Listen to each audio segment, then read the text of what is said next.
Most first-time leaders notice something feels off before they can explain it.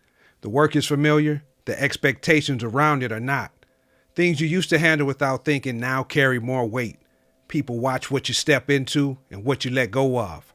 This is usually the point where managing the work stops working the way it used to, and where leadership starts to feel heavier than expected. Managers complete tasks themselves. Leaders build capacity in others. Here's the trap you're walking into right now. You were promoted because you were the best at doing the work. You could handle the tough projects, solve the complex problems, deliver results faster than anyone else. That skill is now your biggest weakness. Your job changed. You're not here to add your output to the team's output. You're here to multiply results through your team. That's where the role starts working differently. So why is this change so hard? When something needs to get done, your instinct is to jump in and handle it. It's faster, it's cleaner. You know it'll get done right. But every time you do that, you're stealing a growth opportunity from someone on your team. Here's the mindset shift. Stop asking, how do I get this done? Start asking, who on my team could handle this?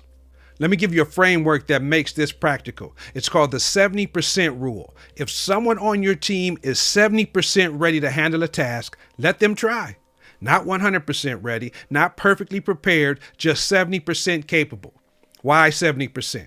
Because that's the sweet spot where they can succeed with some stretch. They'll learn by doing, they'll build confidence, and yes, they might stumble a bit, but that's how capability grows. Here's what that looks like in your first week. Sit down and identify 3 tasks you're currently holding, not the strategic stuff that only you can do. The routine things, the recurrent problems, the projects you've been handling because it's easier than teaching someone else. Pick one person who's 70% ready, give them ownership. Not just a task, give them the authority to make decisions, the resources to succeed, and the safety to learn from mistakes. Your role changes from doing to enabling. You're setting them up, checking in without hovering, and coaching when they get stuck. That's leadership. And the hard part?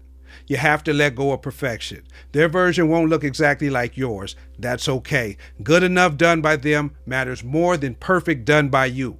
Start this week, 3 tasks, 3 people, 70% ready. Watch what happens. Managers provide solutions. Leaders develop problem solvers. Here's what's about to happen. People will come to you with problems, lots of problems, and they'll expect you to have all the answers because you used to have them all. This is where most new leaders get stuck. You want to help, you want to prove you deserve this role, so you solve every problem that lands on your desk. It feels productive, it feels like leadership. It's not. You're building dependency, not capability. The change you need to make, your job is to build thinking, not just give directions. Here's the framework. When someone walks into your office and asks, what should I do about this? Pause. Don't answer. Ask them, what do you think we should try? That question changes everything. It forces them to think strategically instead of just executing your ideas. It builds their problem-solving muscle. It shows you trust their judgment. Now, this feels uncomfortable at first. They might look at you like you're dodging the question. They might push back with, I don't know. That's why I'm asking you. Hold the line. Say, I know you don't have the perfect answer yet, but what's your best thinking right now? Here's why this matters so much. Every answer you give is a missed opportunity to grow someone's capability. When you hand them the solution, they learn to come back to you next time. When you coach them to find a solution, they learn to think like a leader. You're not abandoning them. You're not being unhelpful. You're doing the harder work of developing their strategic thinking. The balance is this. You're still there to guide. After they share their thinking, you can add perspective, point out blind spots, suggest considerations they missed, but they did the heavy lifting first. Here's your practice for this week. In your next 3 one-on-ones, commit to asking 3 questions before you offer one suggestion. Get curious about their thinking, draw out their ideas, build their confidence in solving problems without you. Questions like, what have you already tried? What's the outcome you're aiming for? What's stopping you from moving forward? If you had to decide right now, what would you choose? You'll be amazed how often they already know the answer. They just needed permission to trust their own judgment. Managers track completion. Leaders develop humans. Here's the trap you're probably in right now. You're measuring your day by what got checked off the list. How many tasks shipped? How many problems solved? How many items moved from in progress to done? That's the manager scorecard. It doesn't work for leaders. The change. Your wins are now their growth, their confidence, their breakthroughs, their ability to handle things they couldn't handle last month, because people development is slower and messier than task completion. You can't check built strategic thinking off a list. You can't ship increased confidence by Friday. But here's the reframe that changes everything. A team member who learns to solve problems independently is worth 10 completed tasks, because that person will complete hundreds of tasks over time without you. The results show up later, not immediately. Building people builds sustainable results. Managing tasks builds dependency on you. So what does this look like practically? Change how you review your week. Instead of asking what shipped, start asking who grew this week. Did someone handle a difficult conversation they would have avoided before? Growth. Did someone propose a solution instead of just bringing you a problem? Growth. Did someone take ownership of a problem that stretched their skills? Growth. Track that, celebrate that, make that your scorecard. Here's the mindset shift. Every interaction is a development opportunity. That quick question in the hallway, that's a chance to coach instead of answer.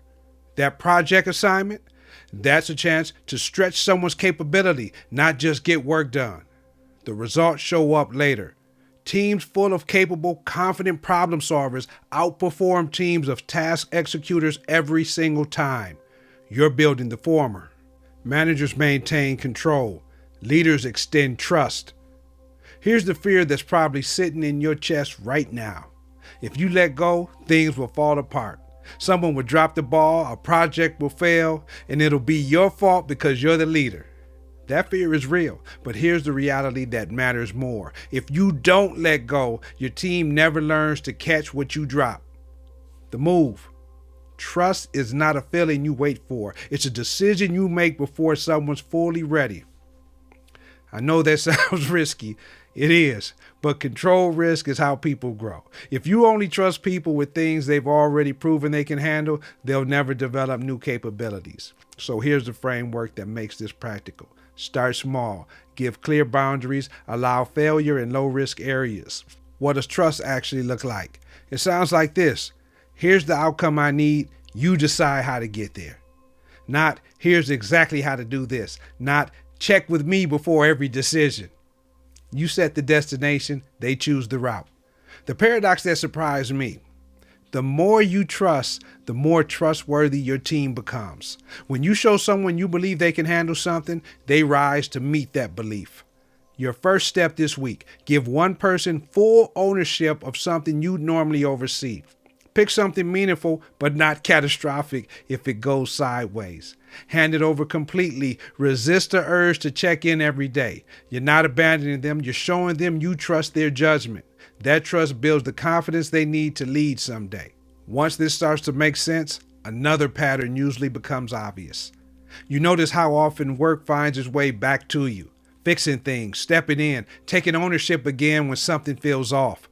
It doesn't register as a problem at first. It feels like you're doing what the role requires. That's the delegation trap most first-time leaders don't see forming. The next video explains why it happens and how leaders get stuck doing more than they should.